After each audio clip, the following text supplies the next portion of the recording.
pa kami. Laging sinasabi ni Chin na gusto niya magsarili. Kaya sa palagay ko, tama lang ang naging desisyon ni Chin. Hindi mo na siya makikita. Ayaw mo ba siyang pigilan na umalis? Meron ka pa namang oras. Kung gusto mo, subukan ulit nating humingi ng tulong sa mga anghel. Bibili ako ng fireworks.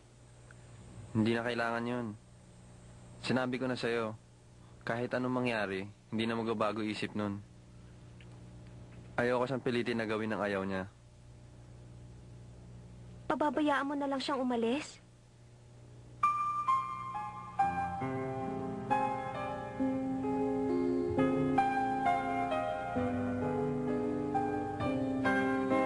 Pag umalis si Chin, patuloy pa rin kaya siyang mamahalin ni Lei?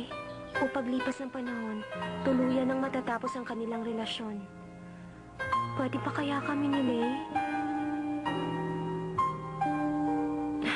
Ano ba tong iniisip ko? Puro ako kalokohan.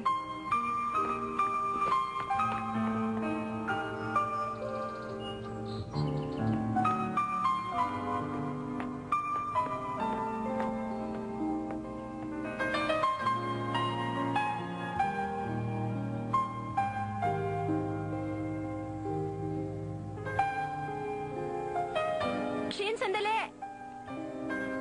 Shansai! Siya nga pala, maraming salamat sa pagpunta mo sa party kagabi. At pasensya na kahit kagabi ko lang sinabi yung bala kong umalis. Sana nag-enjoy kayo sa party. Pumunta lang ako rito para kunin ang card ko. Pakiusap, Shin. Huwag ka nang tumuloy. Pwede ka namang mag-aral ng law dito. Shansai, may problema ba? Pakiusap, Shin. Alam ko wala akong karapatan na pigilan ka. Pero parang awa mo na. Huwag kang pumunta ng France. Para ito kay Watchley. Alam mo ba, mula nang makilala ko si Watchley, nagkaroon ako ng dahilan para pumasok sa eskwela. Kahit na alam ko kung gaano kanya kamahal. At ngayong aalis ka na, alam kong malulungkot siya at sasama ang loob. Ayokong malungkot sila eh. Dahil aalis ka na. Ayokong makita siya nahihirapan. Kaya, para kay Watchley, pwede bang dito ka na lang? Alam mo, naiintindihan ko ang damdamin mo. Pero hindi na ako pwedeng umurong. Buo na talagang pasya ko at hindi na magbabago. Napakahirap nito para sa akin. At kapag ginawa ko ito, magmumukha akong tanga. Shansai. Sige na, Chin. Dito ka na lang. Ako nang nakikiusap. Hindi ko alam kung paano ko pigilan. Sabihin mo lang at gagawin ko ang lahat-lahat. Kahit na imposible. Pakiusap. Huwag mong iwan si Watchley. Shansai, para sa akin, ang pagpapasya ay parang pagsha-shopping sa ibang bansa. Pag nakakita ka ng gusto mo at hindi mo binili, mawawala na yun sa'yo habang buhay. Pag umuwi ka sakay ng eroplano, maraming taong nagsasabing, sana ginawa mo yun, sana ginawa mo yun. Ayaw kong matulad sa kanila. Ayaw kong magsisi. Gusto kong tumayo at maglakad sa sarili kong mga paa kahit na malubak o maputik ang daan. Tatahakin ko yon dahil yon ang pinili ko. Gusto kong maging Teng Tan Chin. Hindi si Chin na mayaman at tagapagmana ng kumpanya. Kaya pupunta ako ng France. Kung kaya, yun ang pinili ko. Naiintindihan mo ba? Shansai?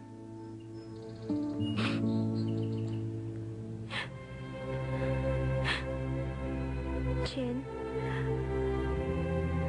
pasensya ka na. Kalimutan mo ng sinabi ko. Wala sa akin yun. Alam kong kaibigan kita. Ibang klase kang babae. Kaya naman kayang-kaya mo si Dao Mingse. Therefore,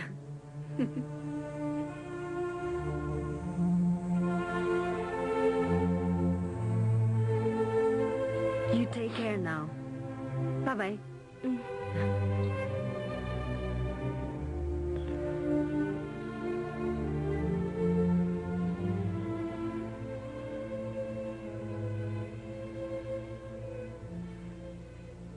Hindi ko maiwasan na humanga sa kanya. Nasa kanya na ang lahat ng bagay na pinapangarap ko. Pero tinalikuran niya ang lahat ng yon para tuparin ang buhay na gusto niya. Ngayon, alam ko na kung bakit kami nahal ni Wachile.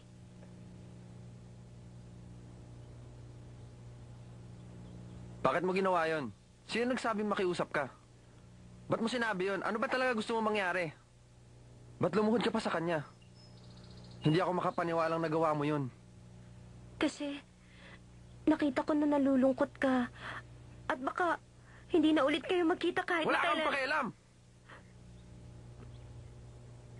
Wachile, gusto ko... Sige na, umalis ka na!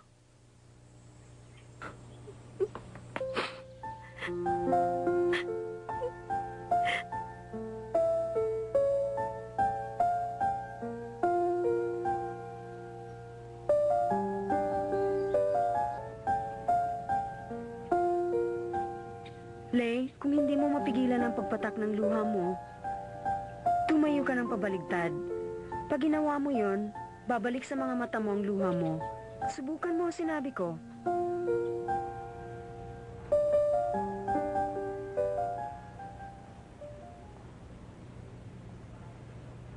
Hindi ko siya mahanap. Kapag nakita mo siya, tawagan mo ako. Salamat.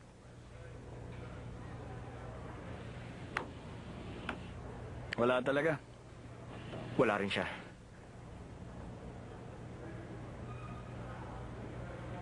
Hindi siya dumating para maghatid kay Chin.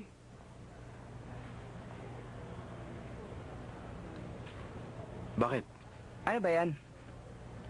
Regalo ko para kay Chin. Nagabala ka pa? Ano bang naman yan? Gusto mo makita? Oo naman. Pwede ba? O sige. Silipin mo na lang. Dahan-dahan lang. Baka masira.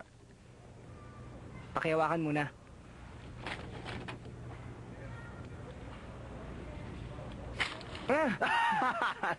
Dami sir. Wala ka talagang magawang magaling. Puro kakalokohan. Kung kasing mali din daw man si Wachile, Sinaulo ka talaga. Akin na nga yan. hindi siya masyadong masasaktan sa pag-alis ni Chin. Kawawa naman siya. Teka, ano problema? Daming sir, naranasan mo na bang magmahal? Magmahal? Bakit? Naisip ko lang. Siguro ganun talaga ang tunay na pag-ibig. Pipigilin mo ang sarili mong damdamin. Hahayaan mo siyang lumayo. At gawin ang lahat ng gusto niyang gawin. Hindi dapat maging makasarili. Di magtatagal. Mawawala ang nararamdaman mo. At malilimutan mo na rin siya. Baliw ka! Kalokohan ang sinabi mong yan. Bakit mo siya pababayaan na iwanan ka? Paano kung bukas mamatay na siya? Hindi ka ba magsisisi? Kung ako sa'yo, susundan ko na lang siya. Teka, bakit bigla mo nga palang naitanong sa akin yan? Nakakagulat. Isang mababaw ang pangunawa, nagbitiw ng mabigat na salita. Naisip niya ang sagot sa problema naming dalawa ni Wachile.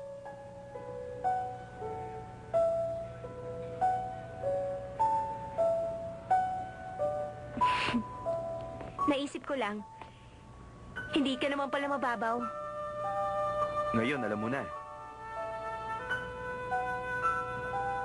Press passengers bound for Paris, please proceed to the